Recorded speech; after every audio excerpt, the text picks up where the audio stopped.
back. WNST, Towson, Baltimore, and WNST.net.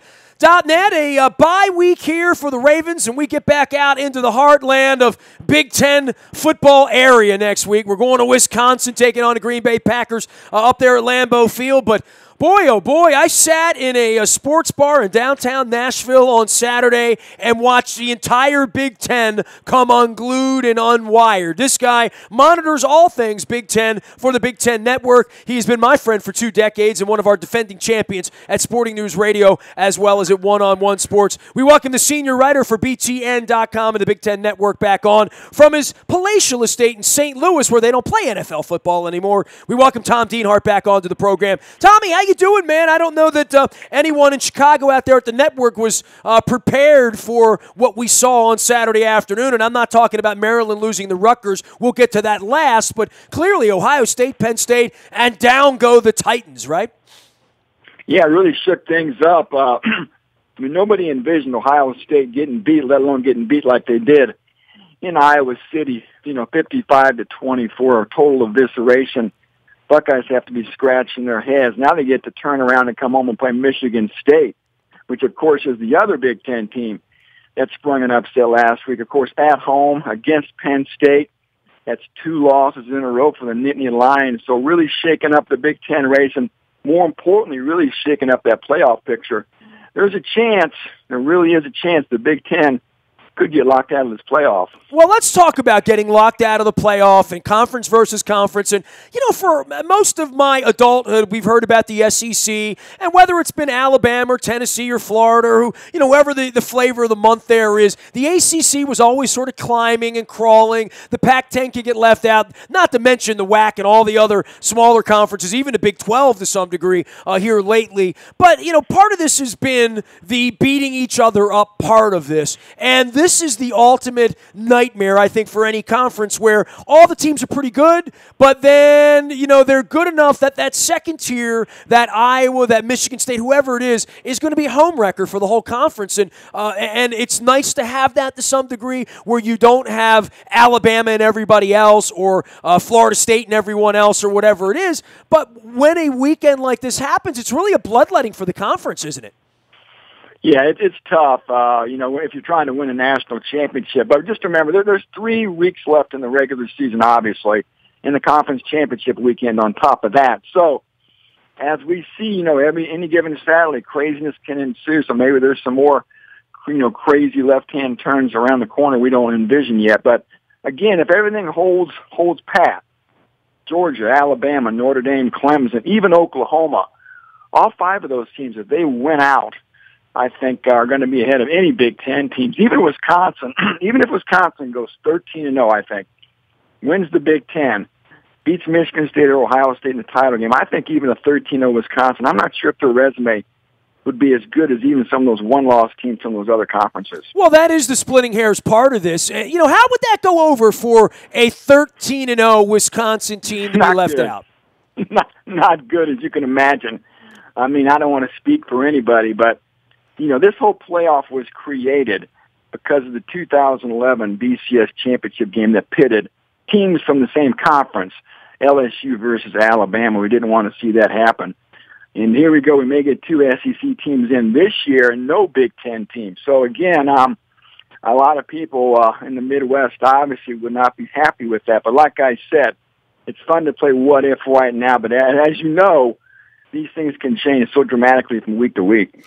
He is Tom Dienhart. He's been my friend for a couple of decades now. He's at BTN Tom Dienhart. That's DIENHART on Twitter, as well as at the Big Ten Network and BTN.com. Let's talk about Penn State and Ohio State and where they go from here. Is there any pathway forward for them? I would say no, but part of the pathway would be, well, where is Wisconsin? Certainly lurking out there. One of these teams, Michigan State, Ohio State, they're going to be the one that probably takes down Wisconsin that would take the conference out of the title picture, right? Yeah, for Penn State, Ohio State, the odds are extremely long at this point. A 2-loss team is yet to make the college football playoff, which is only in its 4th, for fourth year of existence. So again, the odds of a two-loss team getting in are extremely long. So Penn State, Ohio State probably out. And if you're the Buckeyes, again, you're scratching your head. Remember last year they got in the playoff, got beat 31-0 by Clemson. Second game this year they lose 31-16 to Oklahoma. Now we just saw them get beat 55-24. So those are some ugly results within the last 7 or 8 games for Ohio State. So they're on the outside looking in probably. And again, Wisconsin is the conference's best hope. But again, their resume just isn't impressive. But just know this. Next 2 games are going to be very interesting for the Badgers.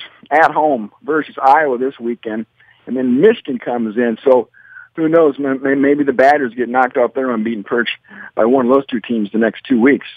In the case of Maryland and, where our program is here, clearly the loss to Rutgers and, the Northwestern thing, you could excuse that after the way they've played in certain weeks, but the loss to Rutgers, this is, I don't want to say rock bottom, but certainly some soul-searching going on here now a couple of years into the Durkin thing where you say, well, we got a special wide receiver and we're recruiting this and recruiting that, but when you're playing with your 4-string quarterback and you lose the one game on the schedule, they moved the damn thing from Yankee Stadium back to Rutgers to try to get some people there or whatever they were trying to do. The Yankees, they saved a lot of money as a university, but you can't lose that game if you're Maryland and then go into the offseason and talk seriously about how we're building something here because this has been a step back year for Maryland right now.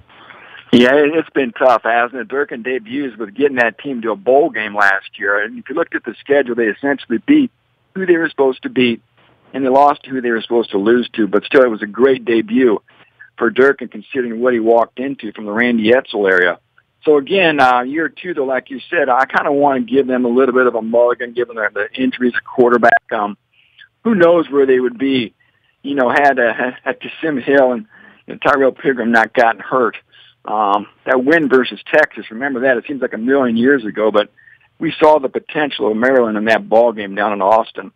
And it's all come unraveled with that quarterback spot. So, yeah, it's been ugly. It's been a step back. But, again, he's doing a lot of good things there, and that quarterback spot has just been a real bugaboo for him.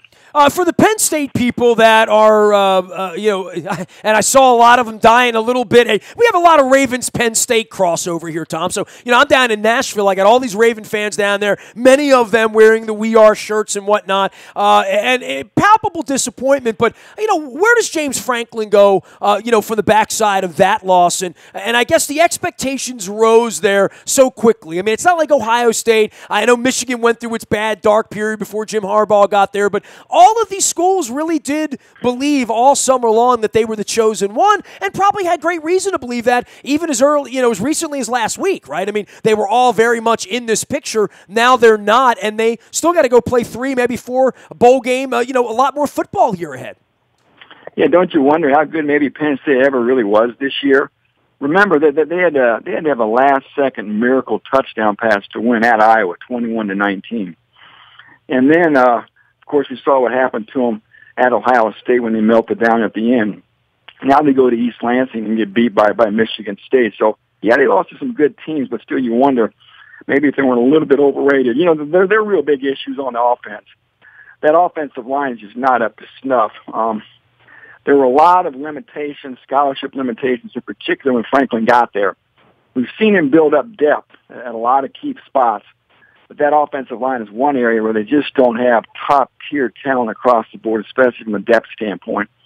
Look at the numbers. Saquon Barkley, the last 2 games, has about 100 yards total rushing. So, again, the line's been a real big issue for Penn State. And I think the real reason why they've fallen on hard times these last 2 weeks. It also messes with guys' Heisman candidacies, doesn't it?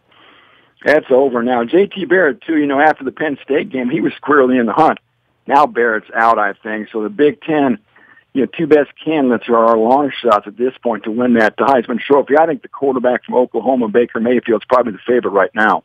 Tom Dienhart can be found out on Twitter at BTN Tom Dienhart. That's DEINHART. He's been my friend for a couple of decades, joining me back during the era of Nasty Nationwide at the turn of the century. All of this programming brought to you by our friends at Al's Seafood in Essex. I've been getting crabs and crab cakes there since last century, since the 1970s. The oldest crab house in Baltimore, it's still at Stemmers Run in Eastern, and at the foot of 702 in Grand Old Essex. Go see Chad the Crab Man. I've been knowing Chad since the 70s as well. His dad, of course, Big Al, a bone marrow transplant survivor. We always love to point that out. Al's Seafood in Essex for some great crabs and crab cakes. Also, a shout out to our friends on the east side of King Discount Liquors. Get on over there. Lottery, beer, booze, and the best prices in Baltimore. Only place I shop. Get to Rosedale and give the King a ring. Tell Paul King to save me a bottle of Malbec over there as well. Tom Dienhart doing all things college football. And, hey, man, we're getting into the basketball season here, too, so I got to give a little wink and a nudge. I'm chasing Crispin around. I think he's going to join me next week, but we got a lot of basketball in the hardwoods, and I guess for the conference itself and this disappointment, there's also the other part of this is when